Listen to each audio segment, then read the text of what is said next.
Assalamualaikum warahmatullahi wabarakatuh. Selamat pagi Bu Valia dan teman-teman semuanya. Perkenalkan, kami dari kelompok 6. Ada saya sendiri Pratama Disaputra dan didampingi oleh saudari Indah Nursamsi Aguston. Jadi hari ini kita akan mempresentasikan hasil penelitian kami yang berjudul Manajemen Risiko Penutupan Giant Supermarket oleh PT Hero Supermarket Tbk. PT Hero Supermarket Tbk adalah salah satu pelopor industri retail modern di Indonesia sejak tahun 1972. Hero mengelola beberapa merek seperti Hero Supermarket, Guardian, IKEA, dan Giant. Namun pada tahun 2021, Hero memutuskan untuk menutup seluruh gerai Giant di Indonesia.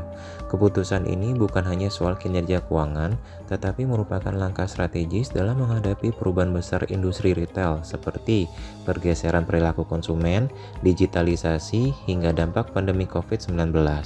Dari beberapa hal tersebut, akhirnya memunculkan pertanyaan, bagaimana manajemen risiko dijalankan Hero hingga berani menutup brand besar seperti Giant? Jadi maksud dari penelitian kami ini adalah ingin menjawab dua pertanyaan utama. Yang pertama, bagaimana manajemen risiko yang diterapkan di PT Hero Supermarket, khususnya terkait merek Giant. Lalu yang kedua, bagaimana kaitan manajemen risiko dengan prinsip Good Corporate Governance atau GCG di perusahaan ini.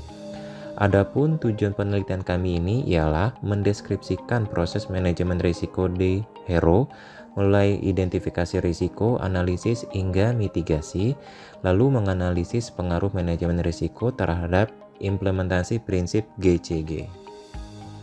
Nah, kenapa sih penelitian itu penting? Karena sebagian besar penelitian sebelumnya lebih fokus pada perilaku konsumen, misalnya persepsi risiko mempengaruhi keputusan belanja. Padahal sangat sedikit penelitian yang mengkaji bagaimana perusahaan besar seperti Hero mengambil keputusan strategis dari sisi manajemen risiko dan GCG. Disinilah research gap yang ingin kami isi. Dari beberapa literatur yang telah kita temukan, yang pertama itu menurut Christopher dan Peck tahun 2004, risiko dalam sektor retail dapat dikelompokkan ke dalam beberapa kategori, yaitu risiko operasional, risiko strategis, risiko keuangan, dan risiko reputasi. Lalu yang kedua ada dari Irsan tahun 2021 dalam studi kasus Carrefour Indonesia. Ditemukan bahwa absennya sistem manajemen risiko yang terintegrasi secara digital menyebabkan perusahaan kesulitan dalam mendeteksi dan merespon gangguan pada rantai pasok dan penurunan performa toko.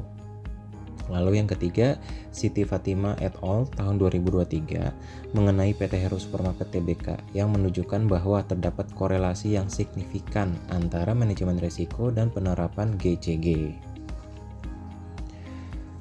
Selanjutnya mengenai metodologi penelitian, di mana penelitian ini bersifat kualitatif deskriptif dengan teknik pengumpulan data berupa metode studi literatur dan analisis dokumen publik. Yang kami analisis berupa laporan tahunan Hero, pernyataan resmi manajemen, publikasi media massa, serta literatur akademik terkait manajemen risiko dan GCG. Sebagai kerangka, kami menggunakan ISO nomor 3100 tahun 2018 untuk manajemen risiko. Lalu ada prinsip GCG dari Otoritas Jasa Keuangan. Hero sendiri mengidentifikasi beberapa risiko utama yang menimpa Giant, yaitu yang pertama, perubahan preferensi konsumen, di mana masyarakat lebih memilih convenience store atau belanja online daripada hypermarket besar. Lalu yang kedua, ada disrupsi digital, di mana kompetitor seperti Tokopedia, Shopee, atau Alfamart lebih cepat beradaptasi secara digital. Lalu ada persaingan harga, di mana margin keuntungan hypermarket seperti Giant semakin menipis. Lalu yang terakhir, dampak pandemi COVID-19, di mana pembatasan mobilitas membuat traffic ke toko fisik menurun drastis. Semua hal di atas merupakan ancaman keberlangsungan bisnis Giant. Selanjutnya untuk finding, conclusion, dan recommendation akan dijelaskan oleh Mbak Indah. Silakan Mbak Indah. Baik, terima kasih Mas Hadi. Oke teman-teman, jadi saya akan melanjutkan presentasinya. Jadi setelah analisis mendalam, Hero menilai mempertahankan Giant justru menjadi risiko strategi. Akhirnya, Hero menutup seluruh gerai Giant dan melakukan yang pertama penguatan Guardian yang mempunyai margin lebih besar dan relevan dengan tren kesehatan.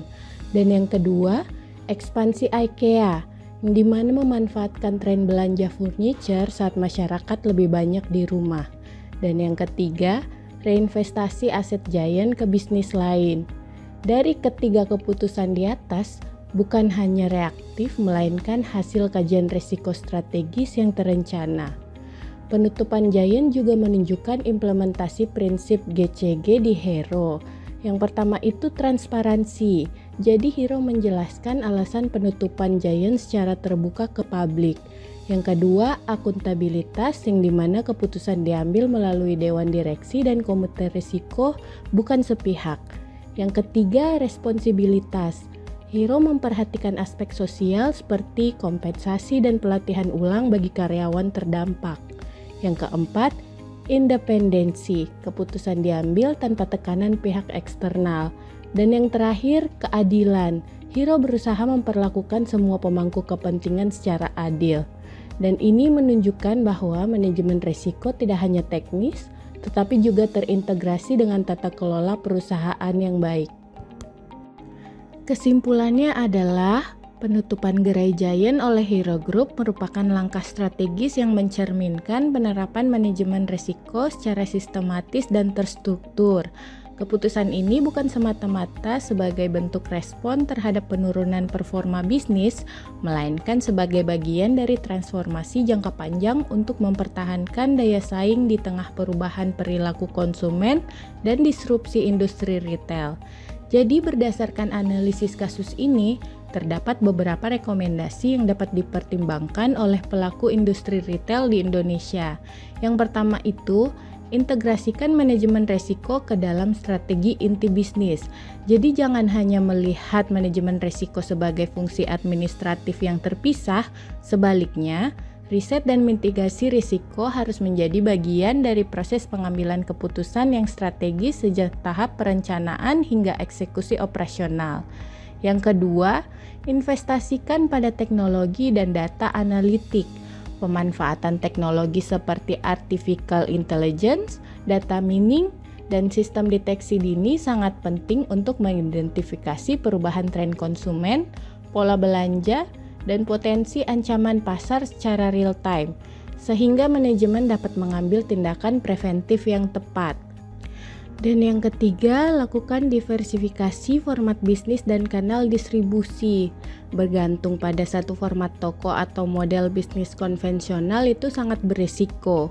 Perusahaan perlu mengembangkan berbagai model bisnis seperti toko kecil atau minimarket, e-commerce, atau kemitraan waralaba untuk menjangkau segmen pasar yang lebih luas dan adaptif terhadap perubahan. Yang keempat, bangun budaya sadar risiko di seluruh lapisan organisasi. Kesadaran akan pentingnya manajemen risiko tidak hanya harus dimiliki oleh level manajemen atas, tetapi juga diinternalisasikan hingga ke tingkat operasional. Hal ini dapat dilakukan melalui pelatihan, komunikasi internal yang kuat, dan pelibatan karyawan dalam proses pengelolaan risiko. Dan yang terakhir, libatkan seluruh pemangku kepentingan dalam proses transformasi. Perubahan strategi bisnis seringkali membawa dampak besar bagi berbagai pihak, termasuk karyawan, pelanggan, mitra bisnis, dan investor. Oleh karena itu, transparansi, komunikasi terbuka, dan kolaborasi lintas pihak sangat penting untuk menjaga kepercayaan dan kelangsungan bisnis. Jadi untuk penelitian selanjutnya, kami merekomendasikan yang pertama itu melakukan studi primer melalui wawancara langsung atau survei internal dengan pihak manajemen dan karyawan Hero Group untuk mendapatkan insight lebih dalam mengenai proses pengambilan keputusan dan dampak terhadap organisasi.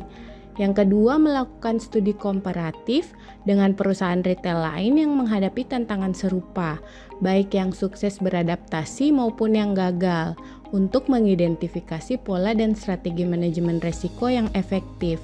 Dan yang ketiga, melakukan analisis kuantitatif terkait dampak finansial setelah penutupan Giant, seperti perubahan profitabilitas, efisiensi operasional, serta nilai pasar perusahaan sebelum dan sesudah transformasi. Dari kasus Hero ini sendiri memberikan pelajaran penting bahwa manajemen risiko bukan semata-mata untuk menghindari kerugian, melainkan dapat menjadi landasan strategis dalam mengarahkan transformasi dan inovasi di era penuh ketidakpastian ini. Sekian presentasi dari kami. Terima kasih atas perhatian dan kesempatannya.